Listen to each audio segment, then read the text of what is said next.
The 1% think about money differently, and frankly, that's why they're in the top 1%. They make their money work for them so they can enjoy true freedom. I'm going to give you 10 ways you can think about your money like the 1% do. If you're new here, this is Modern Money Talk. I'm going to draw on over a decade in finance and economics to discuss how the wealthy think about money. First up, we have viewing money as a tool, not a goal. How the rich view money is as a means to create more opportunities, not just the destination.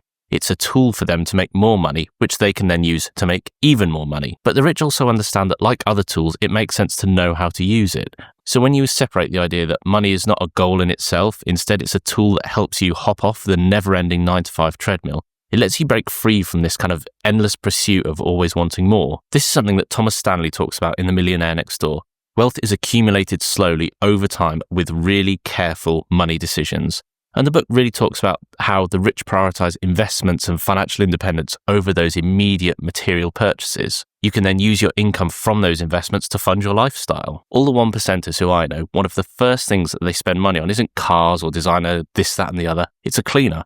It's an expense that lets them buy back their time, because they realize that money has no value on its own. It's what you do with that money that really matters. Next up, consistency is key. Consistency with your money is one of the key superpowers that you don't even necessarily need to be rich to take advantage of, but the rich do understand that it's one of the most vital parts of building wealth. And frankly, it might be one of the most important things on this list. It's like getting fit. Nobody ever got fit because once a year they spend 24 hours straight in the gym. They get fit by consistently walking 10,000 steps, by consistently eating healthily, by consistently getting a good night's rest, all of those sorts of things. And the truth is, your finances are no different. And this is also borne out by empirical data. So let's just take a look at this analysis. If you invested $1,000 in the S&P 500 in 1970, you would have a total return of $138,900. If you missed the best performing day, you're down to $124,000. You miss the best 5 days, you're down at 90 grand. Miss the best 15 days and you're down at 52 grand. And if you miss the best 25 days, you are down at $32,000. Now, the market doesn't make gains evenly from one year to the next, and it certainly doesn't make gains evenly from one day to the next. So when you try and time the market, you run the risk of missing out on those big days where the gains are really outweighed. And the rich get this, that being consistent with your money is absolutely one of the keys to success. And as we've just talked about, there is so much data to back this up. Next up, they don't rely on luck. Now, don't get me wrong, I think it's perfectly reasonable to assess that if you want to make many millions or billions, then you need some degree of luck, whether it's the necessary technology becoming widely available at the right time. Frankly, Mark Zuckerberg is a useless human if he'd been born 10 years earlier. Netflix is a complete flop if everyone is still using dial-up.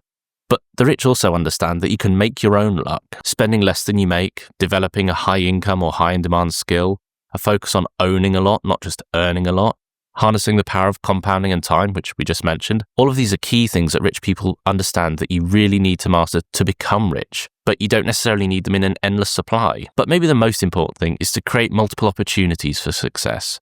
The rich build systems and networks that open doors for them left, right and centre, rather than waiting for all the stars to align for them. They don't let perfection get in the way of progress. And there's this one line from Atomic Habits, a book that we talk about a lot on the channel that I really love. In the book, James Clear says, "You do not rise to the level of your goals, you fall to the level of your systems."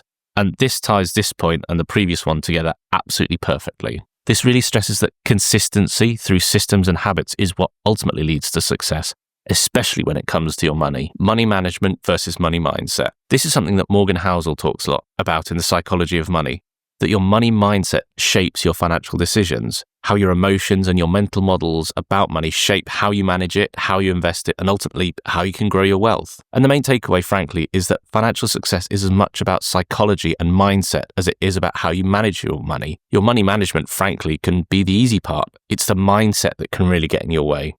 So when we talk about money, we can split it into two: mindset and management.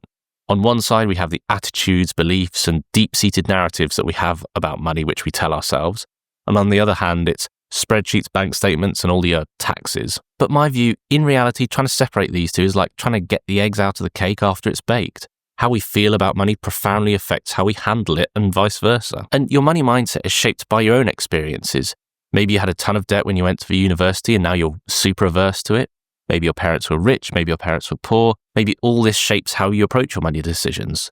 And the 1%ers understands that they aren't immune to their own money mindset flaws, so they take steps to confront them and then to manage them. Financial systems work best when they're not just efficient, but they're supportive. When they align with your values and your money goals, they don't just create a structure, they create results.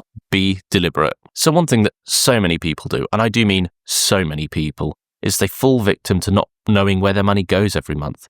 Well, it's a bit here, a bit there. It's some subscriptions that have auto-renewed that you should really cancel, a gym membership you haven't used for years, and all that sort of thing. But when you spend with intention, that can be an absolute game changer, like a money switch that gets flipped in your head. Because when it comes to investing or spending your money, making intentional financial decisions will pretty much change the way you use every single penny. And this is something that they talk about a lot in the 7 Habits of Highly Effective People, saying, quote, "The key is not to prioritize what's on your schedule, but to schedule your prioritize." And the same thing applies to your money, that you should be deliberate with your time and resources and absolutely your money. And you can basically use a 3-step process to do it. First up, you set clear financial goals. Imagine what you want your life to look like, the money you would need in order to get there, and when you want to do it. And that's your goal. That's your line in the sand. And once you've done that, you know what it is you're running towards. Then you can start evaluating every purchase. Think about how every spending or investing decision will move you towards that money goal that you've set yourself. But just let's also be real, saving on your daily coffee is nonsense. Focus on the things that are both material and meaningful. I guarantee if you find a way to increase your investing rate by 0.5% every year, that will have way more of a financial impact than any amount of coffee you could drink in your lifetime. And the third step is the power of saying no. This applies not just to your money, but your time too.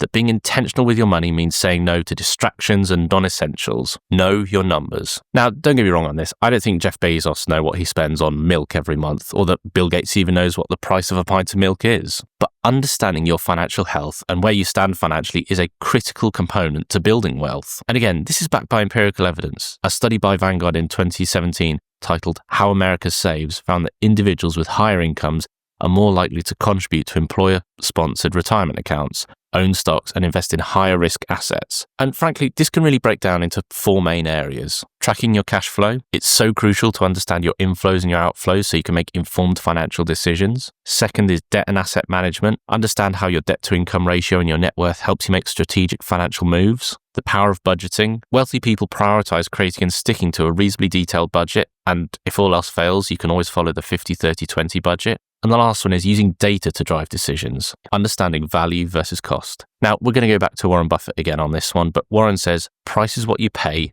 value is what you get. Now, we did a whole video about this, link will be at the end, but understanding when it's worth paying a little more to get a little more can be worth it. And when it's worth paying a little more to get a lot more. And the 1% really get this. They make financial decisions based on value, not just price. Frankly, there's an opportunity cost to making cheap decisions. Making decisions solely based on cost can potentially be more expensive in the long run. You know, the whole buy nice or buy twice mentality. But I would also add that this is something that so many people misuse just as an excuse to spend more money. Like, do you really need £5,000 Balenciaga trainers? Like, really? But equally, there's no point spending a £5 on a pair of Primark shoes that will fall to pieces before you even make it back to the car.